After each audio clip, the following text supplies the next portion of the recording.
श्री कृष्ण कहते हैं, सब मोह माया है, यहां कोई अपना नहीं होता।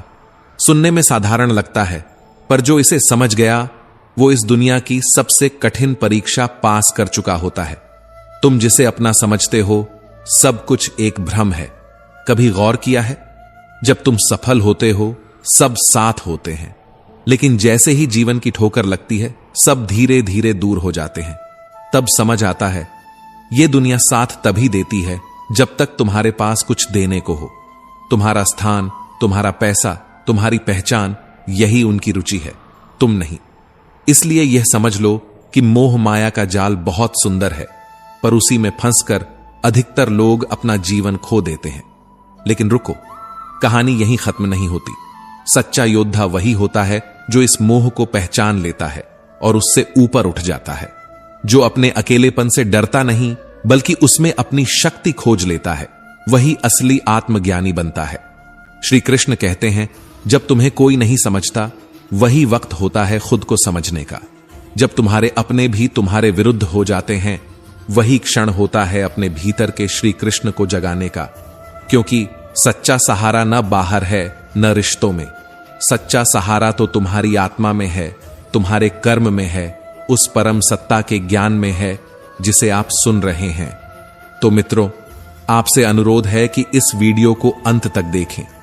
यदि आपको हमारा यह प्रयास पसंद आए तो वीडियो को लाइक करें और नीचे कमेंट में जय श्री राधे कृष्ण अवश्य लिखें। साथ ही अगर आपने हमारे चैनल को अभी तक सब्सक्राइब नहीं किया है तो अभी सब्सक्राइब करें और बेल आइकॉन जरूर दबाएं ताकि हमारी हर नई प्रेरणादायक वीडियो सबसे पहले आप तक पहुंचे।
उसने उसके पैरों तले जमीन खींच ली।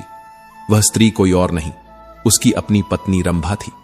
फिर चंदन ने अपनी पत्नी और उस युवक की बातें कान लगाकर सुनी, जैसे हर शब्द उसके सीने में खंजर की तरह चुभ रहा हो। उसकी पत्नी रंभा उस युवक से कह रही थी, हे मेरे प्राण प्रिय, मैं तुमसे बेहद प्रेम करती हूं। मैं तुमसे विवाह करके सारी जिंदगी तुम्हारे साथ बिताना चाहती हूं। आज मैंने तुम्हें यहां एक गुप्त राज्य बताने बुलाया है, ताकि हम शादी के बाद ऐशो आराम से जी सकें, किसी चीज की कमी ना हो। उसकी आवाज में मिठास थी, पर चंदन के लिए वह जहर बन चुकी थी। उस युवक ने उत्सुकता से पूछा, कौन सा राज? तुम किस बात की चर्चा कर रही हो? रंभा ने धीमे स्वर में कहा, मेरे ससुर जी बड़े धनवान व्यापारी थे। उन्होंने मेहनत से अथाह धन कमाया था। 4 घड़े सोने के सिक्कों से भरे थे, जिन्हें उन्होंने मकान के चारों कोनों में गड्ढे खोदकर छिपा दिया था। यह सब उन्होंने बुरे वक्त के लिए किया था। अपने जुआरी बेटे को कभी नहीं बताया। डर था कि वह यह दौलत भी जुए की भेंट चढ़ा देगा। ससुर की मृत्यु के बाद मेरी सास ने मुझे यह राज खोला था। चंदन का दिल धक धक कर रहा था, जैसे कोई पुराना घाव फिर से कुरेद दिया गया हो। यह सुनकर युवक बोला, अब मुझे क्या करना चाहिए? तुम जो कहोगी वही करूंगा। रंभा ने तुरंत कहा, तुम मेरे ससुराल जाओ और मेरे मूर्ख पति से वह मकान खरीद लो। वह इसे आसानी से बेच देगा, क्योंकि उसने अपनी सारी पूंजी जुए में उड़ा दी है। अब उसके पास कुछ नहीं बचा। उसे पैसों की सख्त जरूरत है। मकान के चारों कोनों की खुदाई करो और उन घड़ों को अपने पास रख लो। फिर हमें कभी मेहनत नहीं करनी पड़ेगी और हम जिंदगी भर सुख से रहेंगे। हर शब्द चंदन के मन में आग की तरह भड़क रहा था। अपनी पत्नी की यह सारी बातें सुनकर चंदन पर मानो बिजली गिर पड़ी। वह सोच में डूब गया। आज उसकी बुरी आदतों ने उसे इस मोड़ पर ला खड़ा किया था। उसकी पत्नी अब उसकी नहीं रही। वह किसी और के साथ साजिश रच रही थी, उससे शादी की योजना बना रही थी। लेकिन चंदन के भीतर का सोया हुआ गुस्सा जाग उठा। मैं ऐसा कभी नहीं होने दूंगा, उसने मन में ठान लिया। मेरे पिता की खून पसीने की कमाई को मैं इस नीच के हाथों नहीं सौंपूंगा। माना कि मैं बुरी संगत में पड़ गया था, जुए की लत ने मुझे बर्बाद कर दिया था, लेकिन अब मेरी आंखें खुल चुकी हैं। मैं अपने पिता की मेहनत को यूं लुटने नहीं दूंगा। चंदन ने मन में ठान लिया। इस संकल्प के साथ वह तुरंत अपने नगर की ओर चल पड़ा, जैसे कोई योद्धा अपनी खोई हुई जमीन वापस लेने निकला हो। सुबह की पहली किरण के साथ वह अपने घर पहुंचा। बिना एक पल गंवाए उसने घर के चारों कोनों में फावड़ा चलाना शुरू कर दिया। थोड़ी ही देर में वे 4 घड़े उसके सामने थे, सोने की चमक से भरे। उन्हें देखकर चंदन की आंखें नम हो गईं। उसने अपने पिता को मन ही मन धन्यवाद दिया। पिताजी, आपकी मेहनत आज भी मेरे साथ है। उसका दिल भर आया। फिर उसने घड़ों से सोने के सिक्के निकाले और उन्हें कोयले से भरकर वापस उसी जगह दफना दिया। एक चालाकी भरा कदम। इसके बाद वह अपनी पत्नी के प्रेमी का इंतजार करने लगा। कुछ दिनों बाद वह युवक आया। उसकी आंखों में लालच की चमक थी। सुना है तुमने सब कुछ गंवा दिया। यह मकान मुझे बेच दो। मुझे इस नगर में व्यापार शुरू करना है। तुम्हें पैसे मिलेंगे, मुझे मकान, दोनों की जरूरत पूरी हो जाएगी, उसने कहा। चंदन तो इसी पल का इंतजार कर रहा था। वह उसकी साजिश को पहले ही भांप चुका था। उसने बिना हिचक मकान बेच दिया। फिर मकान की रकम और सोने के सिक्के लेकर वह दूसरे नगर की ओर चल पड़ा, जैसे कोई नई शुरुआत का सूरज उगने वाला हो। अब मैं अपनी किस्मत खुद लिखूंगा, उसने मन में ठान लिया। वहां पहुंचकर चंदन ने व्यापार शुरू किया। शुरुआत में कठिनाइयां आईं, खाली जेब, अनजान शहर और पुरानी आदतों का लालच। लेकिन उसने मेहनत को अपना हथियार बनाया। बुरी संगत से मुंह मोड़ लिया। व्यापार में उतार चढ़ाव आए, पर वह डटा रहा। आखिर वह व्यापारी का बेटा था। खून में व्यापार की समझ बसी थी। धीरे धीरे उसका व्यापार फलने फूलने लगा।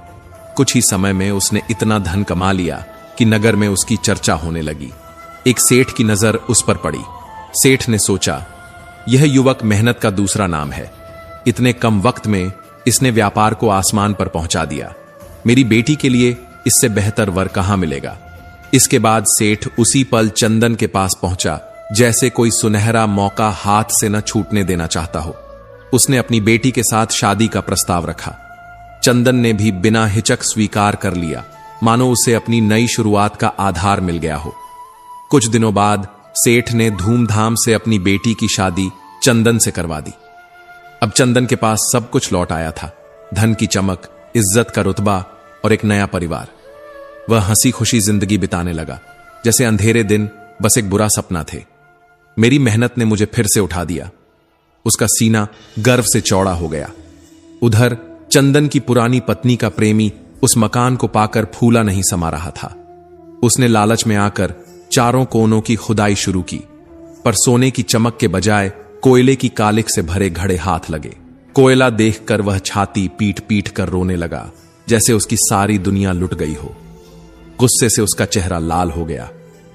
रंभा ने मुझे ठगा, वह चीखा। काश मैंने उसकी बात न मानी होती। इस मकान के चक्कर में मैंने अपनी सारी जमा पूंजी गंवा दी। न सोना मिला, न मेरा धन बचा। मैं कंगाल हो गया। उस औरत ने मेरे सपनों को राख में मिला दिया। उसका मन बदले की आग से जल उठा। उसने ठान लिया कि वह रंभा को सबक सिखाएगा। वह अपने गांव लौटा और उसे बुलाया। रंभा, तूने मुझे ठगने की कोशिश की। उसकी आवाज में गुस्सा और दर्द गूंज रहा था। मेरी सारी पूंजी बर्बाद कर दी।